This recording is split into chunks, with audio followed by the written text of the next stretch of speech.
So we're in Alabasta. Crocodile and Luffy face for the first time. Crocodile immediately drops down his hourglass and is like, 3 minutes.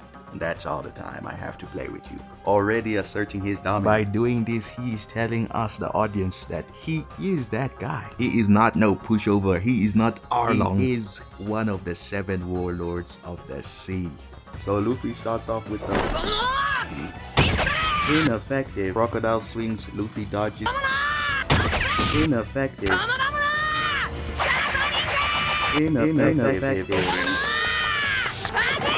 Ineffective. Every attack Luffy uses just goes through him. So Crocodile stabs Luffy through the torso, effectively ending round 1. How did Luffy survive that?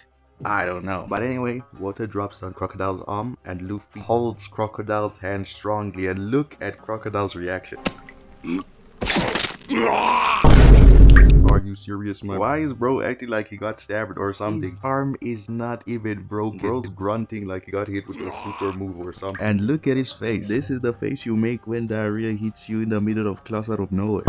Like, there's no way it hurt that bad. And just to remind you, this is one of the 7 warlords of the sea, with Doflamingo and Mihawk. But then again, they let Buggy in, so I don't know. So Luffy sinks into the sand but manages to keep his head above it somehow. And then he's like, round 2. Having found that Crocodile can't turn into sand while he's wet, Luffy comes to the battle with a barrel filled with water and then punches Crocodile, sending him bleeding. Crocodile starts laughing and is like, you're still not on my level, little bro. Little did he know what was about to happen to him. So Luffy hits him with that. But Crocodile dodges, grabs his hand, and absorbs his fluids. But Luffy just drinks water and is back to normal. They go back and forth for a little while, then Luffy spits on Crocodile. And that water deadass makes Crocodile freeze in place, giving Luffy the chance to hit him with that. This begs the question, does Crocodile take showers or baths? If so, is he just frozen in the bath or shower until someone turns off the water? What if he drinks water? Do his powers just stop working? Hey bruh, being a pirate while your weakness is water to this extent is crazy. Not only can he not swim, but if water even touches him, he becomes a regular ass pirate.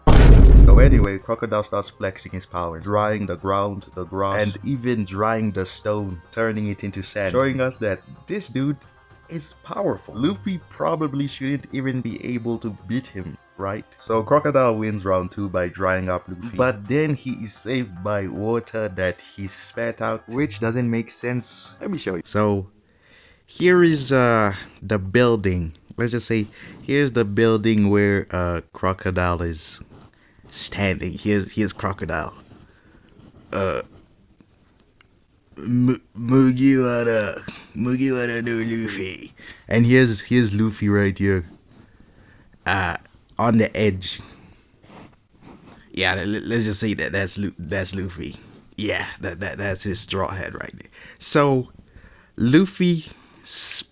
So here's Crocodile holding Luffy on the edge, and then Luffy spits those water balls on him. Crocodile dodges and the water balls go that way. So Crocodile then dries Luffy. He falls down. There's Luffy there. Dried up. Stickman. How do those water balls go from there to fall on top of him? What?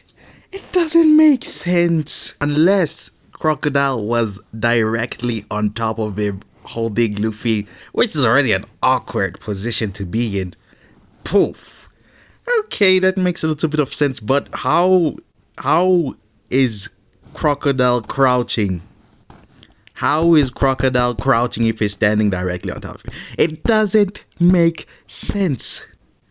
But hey, bruh, whatever. Even the show is telling us that they are parallel to each other. But hey, man, whatever. Round 3. Crocodile is reasonably baffled by the plot. Like, how is bro still alive? So Luffy doesn't have water anymore to hit Crocodile. So as a replacement, Luffy uses his blood to kick Crocodile, then gives him a punch, sending him crashing. So Crocodile pulls out his poisonous hook, challenging Luffy to a pirate's duel. So Luffy hits Crocodile with that pistol, psych, fake, follows up with a kick, but Crocodile dodges. Crocodile goes with the hook, but close call, Luffy dodges it. Or so I thought. And what's this? Crocodile is bleeding again. Luffy and him are going hit for hit, dodge for dodge, but at this rate, Luffy will win by TKO. Like the amount of times Crocodile has been on the floor, it's baffling. So anyway, Luffy in fact didn't dodge the hook completely.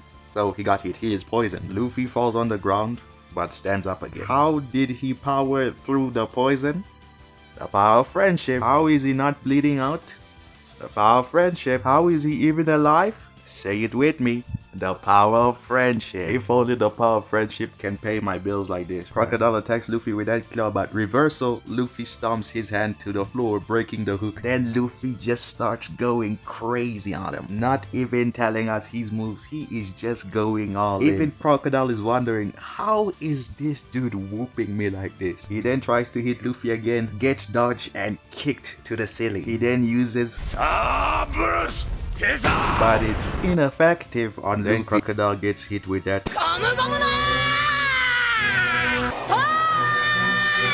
defeating him. And I'm not even gonna question how he was staying on the ceiling for that long. Literally had a whole conversation. But hey, maybe use the sand to float or something. But the main point here is, ultimately, he got beat by Luffy with liquid on him.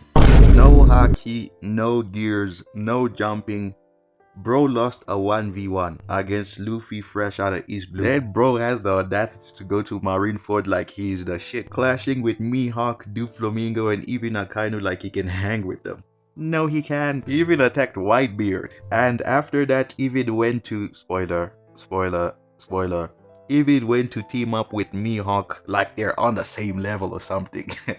They're not. I mean, clearly they still respect him in the One Piece world. But in real life, you're a Grand Line level 1 boss. A Grand Line level 1 boss that lost to Luffy with liquid on him in a 1v1 without haki, straight out of East Blue, no gears. But to be honest, the plot hold you. I'm sorry, but the fact remains, in real life, you're not that guy. Anyway, that's it. If you're still here, please do subscribe. And my goals are to make it to 1 billion subscribers before I die. Thank you for watching. See ya.